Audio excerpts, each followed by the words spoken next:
السلام علیکم ورحمۃ اللہ وبرکاتہ ونحمد ونصلی علی رسول الکریم اما بعد اعوذ باللہ من الشیطان الرجیم بسم اللہ الرحمن الرحیم۔ معزز ناظرین صاحبان، آج 9 نومبر بنام عالمی یوم اردو کے آج کا دن منایا گیا۔ آج کا یہ جو دن ہے عالمی یوم اردو، شاعر مشرق علامہ اقبال کی یوم ولادت کی مناسبت سے موقع پر بنام یوم اردو کے نام سے آج کا دن منایا گیا ہے۔ تو سب سے پہلے میں تمام محبان اردو اور بی ٹائمز اردو چینل کے تمام ناظرین کو عالمی یوم اردو کے اس موقع پر دل کی عمیق گہرائیوں سے دلی مبارکباد پیش کرتا ہوں۔ عالمی یوم اردو تمام ناظرین کو اور محبان اردو کو بہت بہت مبارک ہو۔ معزز ناظرین حضرات، علامہ اقبال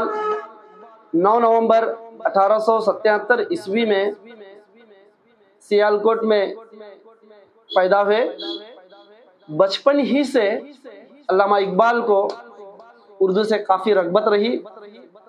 آپ اردو کے شیدائی کہلائے، آگے چل کر ایک بہت ہی عظیم شاعر بنے کہلائے۔ اردو کی زبان میں ہی آپ نے اپنی ڈگری اور اعلیٰ تعلیم، اردو زبان میں ہی آپ نے اعلیٰ تعلیم فیض پائی، اردو زبان سے ہی۔ علامہ اقبال کو پہلے سے ہی شروع سے ہی شعر و شاعری اور سخن کا کافی شوق رہا۔ آپ کے دور حیات میں آپ نے اپنے شعر و شاعری کا آغاز غزل گوئی سے کی۔ آپ کے شاعری کو میں اتنے ممتاز ترین ہوئے، مشہور و معروف ہے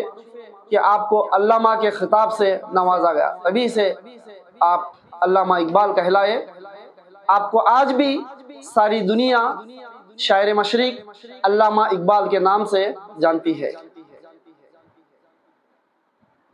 اس موقع پر آپ نے ہمیشہ جو ہے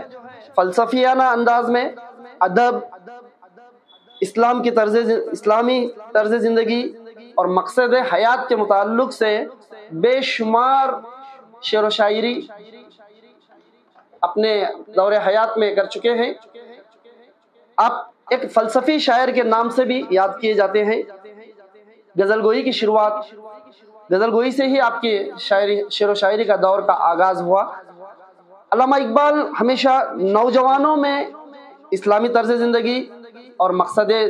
حیات کے متعلق سے نوجوانوں کو متوجہ کیا کرتے تھے۔ آپ کے شعر و شاعری میں ہمیشہ اصلاحی شعر و شاعری ہوا کرتی تھی۔ ادب، طرز زندگی، اسلامی معاشرت، اسلامی زندگی، مقصد حیات، اس پر آپ خاص توجہ دیا کرتے تھے، جس کی بدولت آپ شاعر مشرق کہلائے۔ آج بھی سارا زمانہ جانتا ہے، جب کبھی بھی شعر و شاعری سخن کو یاد کیا جاتا ہے تو علامہ اقبال کو سر فہرست سب سے پہلے نام سب کے ذہن میں جو تصویر آتی ہے، جو صورت نظر آتی ہے، وہ ہوتی ہے شاعر مشرق علامہ اقبال کی۔ تو معزز ناظرین حضرات، آج بڑی نہایت ہی مسرت کا دن ہے کہ آج ہم بنام یوم اردو، عالمی یوم اردو کے آج کا دن منا رہے ہیں۔ یہ ہمارے لیے باعث فخر ہے کہ ہم محب اردو کے اس دن کو بہت ہی خوشی سے، خوشحالی سے، مسرت کے ساتھ اصلاحی طور پر آج کی اس پروگرام کو، آج کے اس دن کو جشن کے طور پر منا رہے ہیں۔ لیکن ساتھ ساتھ معزز ناظرین حضرات، کیا ہمیں یاد ہے علامہ اقبال کی نصیحتیں؟ کیا آج ہمارے ذہنوں میں علامہ اقبال کی نصیحتیں زندہ ہیں؟ علامہ اقبال کہا کرتے تھے، سارے جہاں سے اچھا ہندوستاں ہمارا، ہم بلبلے ہیں اس کی، وہ گلستاں ہمارا۔ آج ہم بلبلے بکھر گئے ہیں، تو کیوں نہ ہم آج کا یہ جو دن ہے، ہم اپنے اپنے گھروں کے بجائے، اپنے اپنے مدرسوں کے بجائے، اپنے اپنے محلوں کے بجائے، آج کا یہ اتنا بہترین دن، اتنا اتنا ایک بامقصد دن یکجا ہو کر ایک جہتی کے ساتھ ایک بہترین انداز میں عظیم الشان جلسے کے طور پر کیوں نہیں منا سکتے؟ آج اردو کی بقا کے لیے، اردو تعلیم کے فروغ کے لیے، اردو زبان کے فروغ کے لیے اشد ضروری ہے کہ ہم بکھرے ہوئے نہ ہوں، وہ بلکہ یکجا ہوں، ایک ہوں، متحد ہوں، اور ایسے اردو پروگراموں کو، ایسے دنوں، ایسے یوم کے موقع پر اردو کے ایک سے ایک بہترین سے بہترین پروگرام کو عظیم الشان جلسے کے طور پر پیش کرتے رہیں، تاکہ ہماری زبان، اردو زبان کی ہمیشہ فروغ، اردو زبان کا ہمیشہ فروغ ہو، اس کی بقا ہو، اس کا بول بالا ہو، اس کا ڈنکا سارے عالم میں، ہندوستان میں ہی نہیں بلکہ ساری دنیا میں اردو زبان کا ڈنکا بجتا رہے۔ میں تمام محبان اردو سے گزارش کرتا ہوں کہ آنے والے دنوں میں ہم اپنے اصلاح کرتے ہوئے اردو کے جو بھی پروگرامز ہوں گے، یوم اردو کے موقع پر جو بھی پروگرام شائع کیے جائیں گے، ہم تمام متحد ہو کر، تمام اردو دان، تمام محبان اردو تعلیم سے رغبت رکھنے والے اردو دانوں سے بھی میری اپیل ہے کہ ہم زیادہ سے زیادہ تعداد میں، کثیر مقدار میں اکٹھا ہوں اور بڑے سے بڑے، اچھے سے اچھے پروگرامز، اردو کے پروگرامز کو نشر کریں، اردو کے پروگرامز کا انعقاد کریں۔ تو معزز سامعین حضرات، علامہ اقبال ایک جگہ کیا خوب کہتے ہیں، سلیقے سے ہواؤں میں خوشبو گھول سکتے ہیں، سلیقہ سے ہواؤں میں خوشبو گھول سکتے ہیں، ابھی کچھ لوگ باقی ہیں جو اردو بول سکتے ہیں۔ وہ اردو کا مسافر ہے، یہی پہچان ہے اس کی، وہ اردو کا مسافر ہے، یہی پہچان ہے اس کی، جدھر سے گزرتا ہے سلیقہ چھوڑ جاتا ہے۔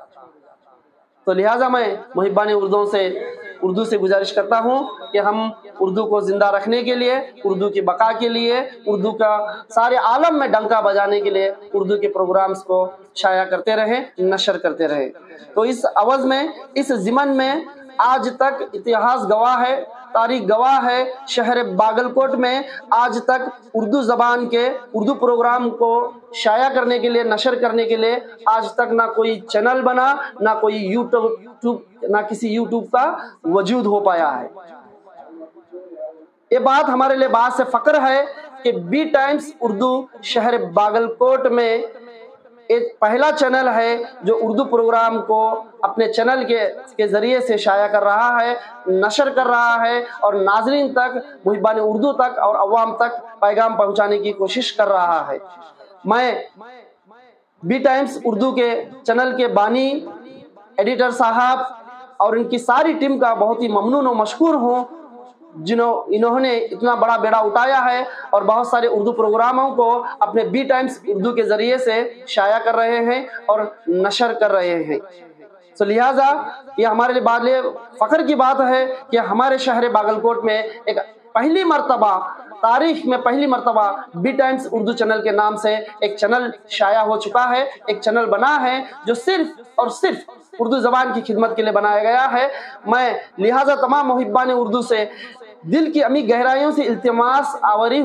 التماس کرتا ہوں کہ آپ بر وقت بی ٹائمز اردو چینل کا تعاون کرتے رہیں، بی ٹائمز اردو چینل کی ٹیم کا ساتھ دیں، اپنی نمایاں خدمات کو بی ٹائمز اردو چینل کے ذریعے سے شائع کرتے رہیں، نشر کرنے کا موقع دیتے رہیں، اپنے مدارس میں، اپنے محلوں میں، اپنے گھروں میں، اپنے علاقوں میں، اپنے قریوں میں، اپنے گاؤں میں بار بار ایک کے بعد دیگر اردو زبان کے متعلق سے مختلف قسم کے پروگرامز کو منعقد کرتے رہیں، اور ان پروگراموں کے شائع کرنے کے لیے ٹی وی کے channel, B Times Urdu channel کے ذریعے سے شائع کرنے کے لیے، نشر کرنے کے لیے بی ٹائمز اردو چینلز کی خدمت کے لیتے رہیں، انہیں آواز دیں۔ انشاءاللہ میں B T V Urdu channel ساری ٹیم سے بھی گزارش کرتا ہوں کہ جب کبھی بھی، جہاں کہیں بھی زبان اردو کے متعلق سے کوئی چھوٹا ہو یا بڑا ہو، جو بھی کوئی اگر پروگرام اگر منعقد ہوتا ہے، تو ایسی صورت میں بی ٹی وی چینلز کے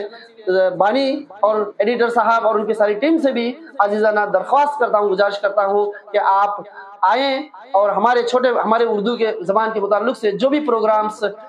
منعقد ہوئے ہیں اسے آپ اپنے چینل کے ذریعے سے اسے نشر کرتے رہیں، اس کے شائع کرتے رہیں، تاکہ سارا جہاں، سارا باگلکوٹ ہی نہیں بلکہ ساری دنیا اردو زبان کے پروگرامز کو دیکھ سکیں، سمجھ سکیں اور اپنے دلوں میں بھی اردو زبان کے متعلق سے محبت پیدا کر سکیں۔ بس میں آخر میں تمام ناظرین سے گزارش کرتا ہوں، ایک اور میری اپیل ہے کہ بی ٹائمز اردو چینل شہر باگلکوٹ میں اپنے نمایاں خدمات کو انجام دے رہا ہے، لہٰذا تمام محبان اردو سے میری گزارش ہے کہ آپ بی ٹائمز اردو چینل کو زیادہ سے زیادہ سبسکرائب کریں، لائک کریں، شیئر کریں اور زیادہ سے زیادہ اردو پروگرامز کو منعقد کر کے بی ٹائمز اردو چینل کے ذریعے سے شائع کرتے رہیں، اس کے نشر کرنے کا موقع عنایت عطا فرمائیں۔ بس اتنا کہتے ہوئے میں ایک شعر کے ساتھ اپنی جگہ لیتا ہوں۔ علامہ اقبال ایک جگہ کہتے ہیں، نہیں تیرا نشیمن خضر سلطانی کے گنبد پر، نہیں تیرا نشیمن خضر سلطانی کے گنبد پر، تو شاہین ہے پرواز کر پہاڑوں کی چٹانوں پر۔ بس میں اس شعر کے ساتھ میں آپ تمامی حضرات کا شکریہ ادا کرتے ہوئے اپنے دو الفاظ کو تکمیل تک پہنچاتے ہوئے اپنی جگہ لیتا ہوں۔ وآخر دعوانا ان الحمد للہ رب العالمین۔ السلام علیکم ورحمۃ اللہ وبرکاتہ۔